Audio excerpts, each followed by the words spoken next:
کہ آپ نے کبھی سوچا کہ ایک باپ جو کہ اپنے بیٹے کو اٹھاتا ہے کہ چلو بیٹا نماز کا وقت ہو گیا ہے، چلو مسجد چلیں نماز پڑھاتے ہیں، اور راستے میں ہی اسے پسٹل نکال کر گولیاں مار دیتا ہے۔ ایک ایسا ہی سانحہ پیش آیا ہے فیصل آباد میں، اور یہ کہانی اتنی پیچیدہ ہے کہ سن کر ہی یقین نہیں آتا۔ اب آئیے اصل کہانی کی طرف۔ یہ شخص جو کہ شادی شدہ ہے، 2 بیٹوں کا باپ ہے، اس نے اپنی پہلی بیوی کے ساتھ سالوں گزارے، لیکن پھر ایک عورت معصومہ اس کی زندگی میں آتی ہے۔ اب یہ عورت جو ہے پہلے سے طلاق یافتہ تھی اور اس کا ایک بیٹا بھی تھا۔ اس شخص اور معصومہ کا جو تعلق ہے وہ 8 ماہ تک خفیہ رہا، پھر دونوں نے جو ہے وہ نکاح کر لیا۔ جب پہلی بیوی کو پتہ چلا کہ اس نے نکاح کر لیا ہے تو گھر میں ہنگامہ بچ گیا، لیکن اس نے اپنی بیوی کو منا لیا کہ 6 دن تمہارے ساتھ اور 1 دن جو ہے اس کے پاس جاؤں گا۔ یوں جو ہے وہ وقتی طور پر جو ہے معاملہ تھم گیا۔ جب عبداللہ بڑا ہوا تو عبداللہ اور اس شخص کے درمیان جو ہے وہ جھگڑے ہونے لگے۔ وجہ کبھی موٹر سائیکل لے جاتا، کبھی دیر سے آتا تو کبھی بل نہ جمع کرواتا۔ اب اس شخص کو یہ لگتا تھا کہ عبداللہ جو ہے وہ اس کی عزت نہیں کرتا، جبکہ ماں ہمیشہ جو ہے وہ بچے کی طرف داری کرتی کہ بچہ ہے سمجھ جائے گا، بڑا ہوگا سدھر جائے گا۔ اب یہی بات اس کے دل کو چبھتی رہی۔ 5 مئی 2025 کو عبداللہ کی عمر 21 سال ہوئی۔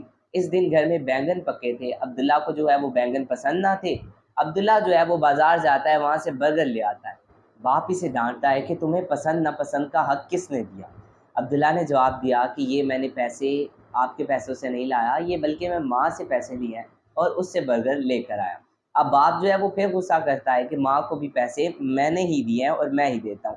اب جھگڑا بڑھ گیا، لیکن ماں پھر جو ہے بیٹے کی طرف داری کرتی رہی اور یہ شخص جو ہے اندر سے سگلنے لگا۔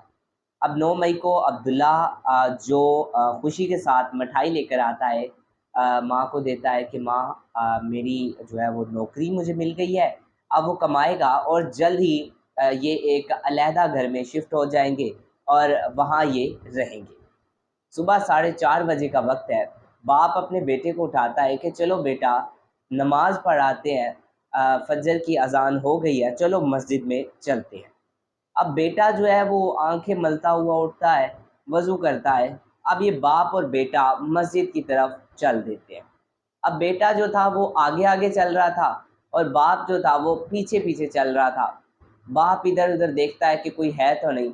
اب آپ کو پتہ ہے کہ فجر کے وقت گلیاں جو ہوتی ہیں وہ سنسان ہوتی ہیں، اتنا شور نہیں ہوتا۔ باپ دیکھتا ہے ادھر ادھر کوئی ہے تو نہیں، اور پسٹل نکال کر اپنے ہی بیٹے کو جو ہے گولیاں مار دیتا ہے، اور بیٹا جو ہے وہ موقع پر ہی دم توڑ دیتا ہے۔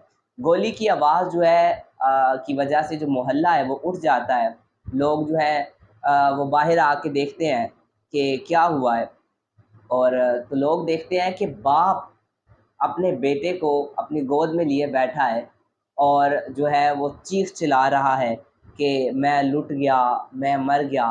وہاں سے 2 موٹر سائیکل سوار آئے اور میرے بیٹے کو مار کر بھاگ گئے۔ پولیس موقع پر پہنچتی ہے۔ بظاہر تو سب کچھ ٹھیک ہی لگتا ہے، لیکن آپ کو پتہ ہے کہ پولیس بہت تیز ہوتی ہے۔ انہوں نے اس طرح کے کئی جو کیسز ہیں وہ ہینڈل کیے ہوتے ہیں، اس سے ان کو تجربہ بھی ہوتا ہے۔ قریبی CCTV کیمرہ جو ہے اس کی فوٹیج چیک کی جاتی ہے، اور پتہ یہ چلتا ہے کہ اس وقت کوئی موٹر سائیکل سوار یا پھر کوئی اجنبی گلی میں داخل ہی نہیں ہوا۔ اب شک صاف ہو جاتا ہے۔ پولیس باپ کو شامل تفتیش کرتی ہے۔ پہلے جو ہے وہ باپ ڈرامہ کرتا ہے، مگر جب سوال سخت ہوتے ہیں آخر کار یہ ٹوٹ جاتا ہے اور قتل کا اعتراف کر لیتا ہے۔ یوں ایک باپ اپنی خود غرضی، شک اور خوف کی وجہ سے اپنے ہی بیٹے کا قاتل بن گیا۔ ناظرین، یہ تھی آج کی ویڈیو۔ جلد ملاقات ہوگی ایک نئی ویڈیو کے ساتھ۔ اللہ حافظ۔